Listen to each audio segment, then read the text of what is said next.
Olá, sejam todos bem-vindos a mais um vídeo. Para você que ainda não me conhece, meu nome é Elias Souza.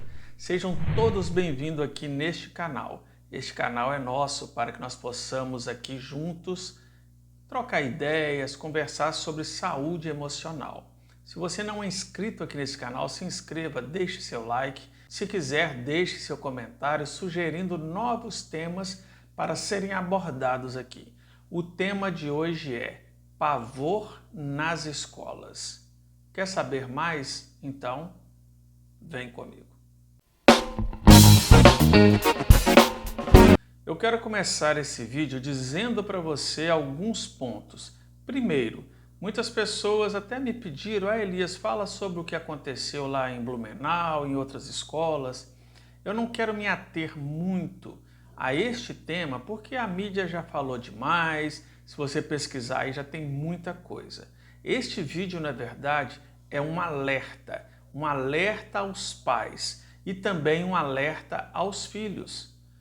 Porque se você é pai e está assistindo esse vídeo, depois de assistir, se você achar que o conteúdo é válido, passe para o seu filho assistir também. Olha só, no ano de 2022, a OMS ela classificou o vício em jogos como uma doença. Ou seja, de 2 a 3% das pessoas que gostam de jogos, 2 ou 3% vão ficar viciadas.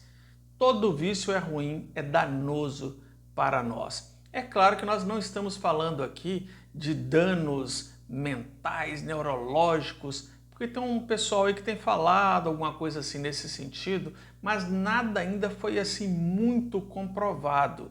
Então, a OMS, Organização Mundial da Saúde, eles têm alertado que muitos jovens, muitas crianças e até adultos têm entrado num quadro depressivo, ansioso e alguns até com síndrome do pânico e tendências a cometerem atos violentos por causa dos jogos. E tudo isso aumentou muito depois da pandemia, porque muitos jovens e adolescentes ficaram dentro de casa e não tinham o que fazer e eles foram para os jogos. É claro que eu estou começando aqui o tema falando sobre jogos, mas tem outras coisas também que nós iremos abordar aqui neste vídeo. Olha só, a questão dos jogos, eu sei que muitos que gostam, inclusive adultos, podem pensar assim: Elias, então quer dizer que eu tenho que parar de jogar? Quer dizer que eu não posso deixar meu filho jogar? A ideia deste vídeo não é isso, não é fazer com que você pare de jogar ou que você proíba seu filho de jogar, mas tem que ter controle. Que tipo de jogo ele está usando na sua casa? Quais são os jogos que você comprou para ele usar ali no videogame? Você tem acompanhado os jogos online? Você tem acompanhado de perto o que ele está fazendo ali no quarto, às vezes 4, 5 ou várias horas trancado ali? Eu tenho casos aqui de adolescentes e jovens que ficam 5, 6, 7, 8 horas trancados no quarto somente jogando. E jogos que levam a coisas terríveis aí, porque os pais não têm tempo de acompanhar os filhos. Tem até um vídeo aqui no canal que eu falo, né? Pais ausentes, filhos online. Porque hoje em dia a babá ou aquele acompanhante, alguém que cuida dos filhos, tem sido o celular, o tablet, o computador. É uma triste realidade. Olha só, eu falei aqui do caso de jogos, mas nós temos também as redes sociais, temos o WhatsApp, temos várias formas que a internet mostram para os nossos filhos e o perigo está muito grande, está eminente. Um dia desse eu estava pensando em questão de telas, de celular principalmente, né? Que no meio religioso, principalmente no meio cristão, se fala muito sobre a besta do Apocalipse. Talvez você já tenha ouvido falar sobre isso. E eu estava pensando e raciocinando, eu até falei isso com um amigo meu um dia desses. Eu disse assim: eu acredito que uma das formas do sinal da besta, que, para quem não sabe, o sinal da besta diz que vai ser gravado na testa da pessoa ou na mão. Você já viu pessoas quando estão com o celular, como elas ficam? O tempo inteiro na mão.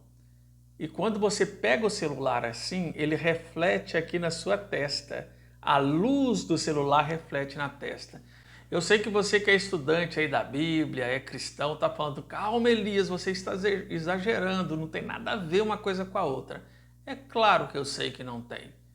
Eu sei que não tem, eu só estou fazendo uma comparação, porque com esse amigo eu disse assim, é o sinal dos bestas, não é o sinal da besta, é o sinal dos bestas, porque hoje em dia nós estamos sendo bestas, perdendo horas e horas o convívio social com as pessoas simplesmente para ficar no celular, jogando em rede social ou batendo papo ali no WhatsApp. Isso é danoso para a nossa saúde emocional, para a nossa saúde mental. Hoje nós não temos mais contato com as coisas reais.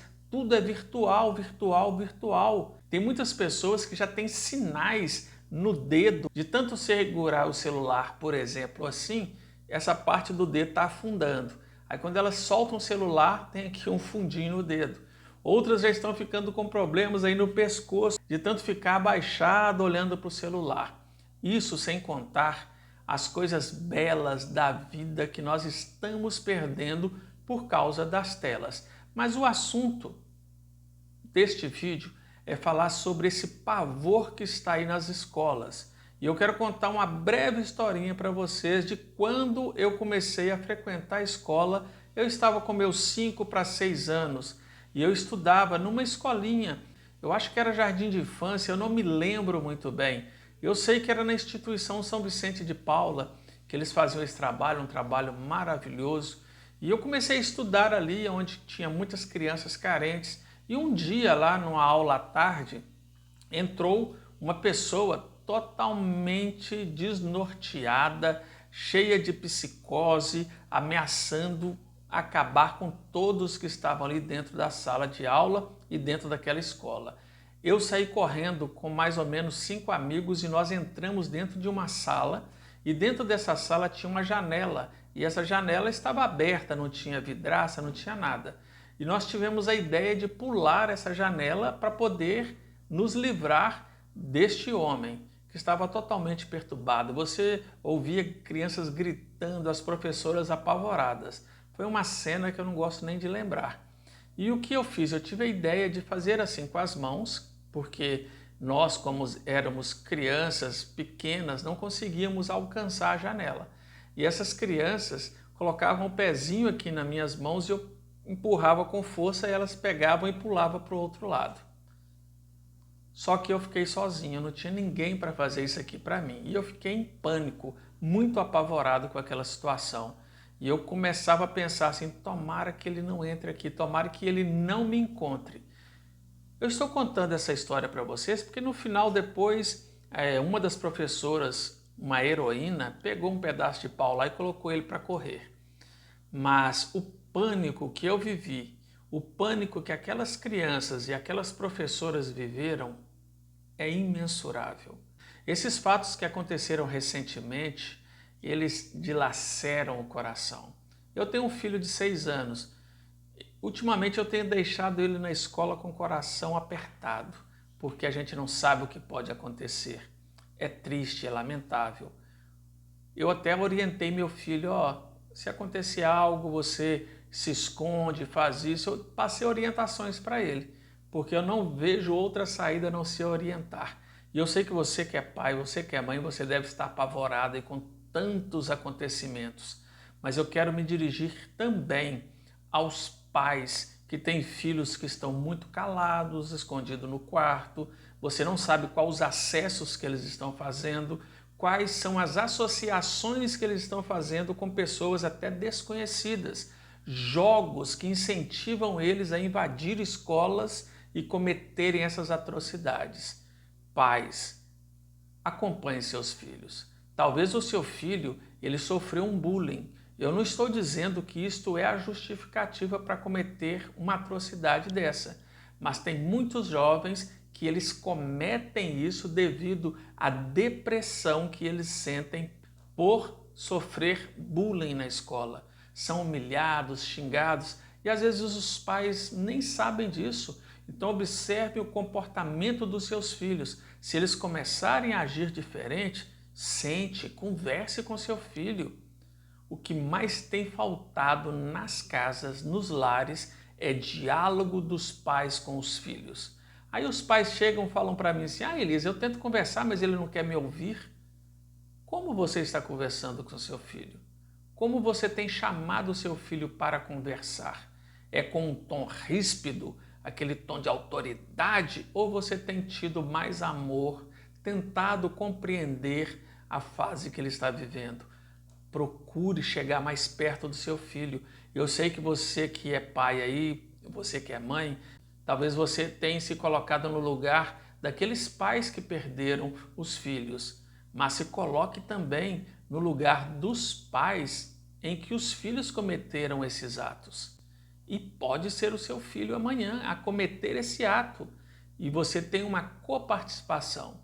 Por quê? Porque você não está cuidando do seu filho. A responsabilidade é sua. Você tem que fiscalizar sim. Se for preciso, coloque sim espião no celular do seu filho, no computador. Comece a acompanhar de perto, coloque senha no tablet, no celular, para que ele tenha acesso quando você autorizar. Coloque senha também até no Wi-Fi, que só você saiba, porque quando você quiser, você corta a internet. Eu sei que são medidas radicais, mas faça isso quando o diálogo não tiver como mais resolver a situação. Quando o diálogo não for mais possível com seu filho. Aí você tem que tomar algumas medidas, talvez consideradas radicais, mas é preciso, é necessário. Muitas crianças estão apavoradas, não querem ir para a escola. Professores estão entrando em depressão, porque a qualquer momento pode acontecer algo. Qualquer ruído, qualquer barulho, já ficam assustados, o que causa também ansiedade profunda nessas pessoas. Nós estamos vivendo um caos. Se as autoridades não tomarem uma iniciativa de imediato, isso não vai ter fim. Precisam tomar medidas enérgicas para que as coisas aconteçam. Eu sei que muitas pessoas defendem, não pode ter um segurança armado, não pode isso, não pode aquilo. Mas é só até acontecer com o próprio filho que aí ela vai entender na pele. Eu creio que essas pessoas são necessárias nas escolas para defenderem os filhos, para defenderem os professores. Tem professores, como eu disse aí, em depressão profunda por causa dessa situação. Tendo um segurança armado ali, ele poderá o quê?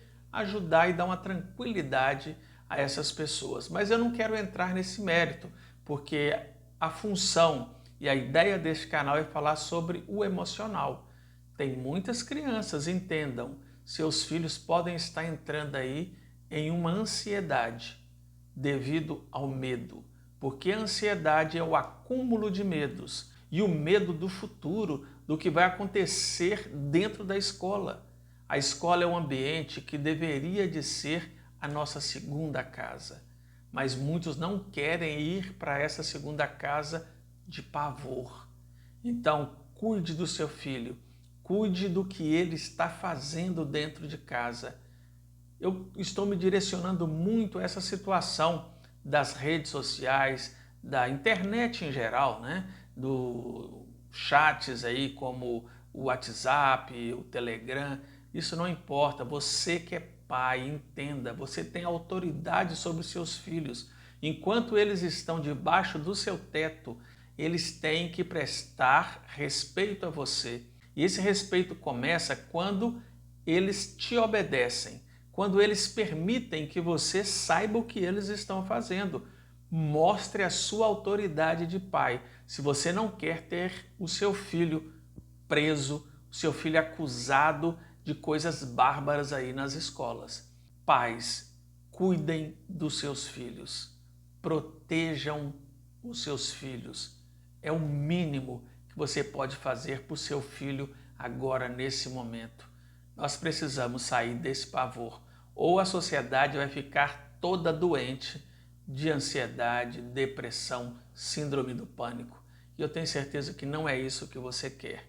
Se você já está vivendo esse pavor, se você é professor, se você tem um filho que está nessa situação e quer fazer um tratamento, nós atendemos aqui com a técnica TRG, que é terapia de reprocessamento generativo, que age direto nas fontes ali, nas raízes dos problemas, eliminando, para que a pessoa possa voltar a ter paz, possa voltar a ter tranquilidade.